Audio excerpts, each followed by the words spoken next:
Kwa namna ambavyo timu ya wekundu wa Msimbazi Simba imeweza kujipanga kwa msimu huu kuhakikisha ya kwamba zile zilizokuwa zikichukuliwa kama ni dharau na kuishusha Simba zinafutika kabisa kichwani pamoja na kwenye taswira za watu.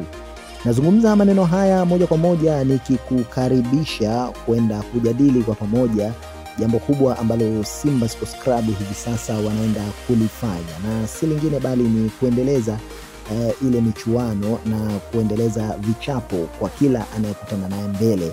Na hivi sasa Simba ambapo yupo katika michuano ya kimsingi kabisa yenye kuleta heshima, taadhima pamoja na kuleta furaha kwa taifa, ni ile michuano ya klabu bora ama klabu bingwa hapa barani Afrika. Lakini pia baadhi ya wachezaji wamekuwa imara kweli kweli, wakieleza namna ambavyo wamejipanga na kwa jinsi ambavyo wanataka kuona mambo yakiwa kwenye mabadiliko, kwa sababu wadau wengi wamekuwa wamehamasika zaidi kuendelea kuishabikia timu ya Simba, kwa kuwa sasa hivi Simba imeonekana imepiga steps, hatua za tofauti, na hatua zake ni zile ambazo kila mtu amekuwa akizifuatilia moja kwa moja kuhakikisha kwamba anaona mabadiliko makubwa.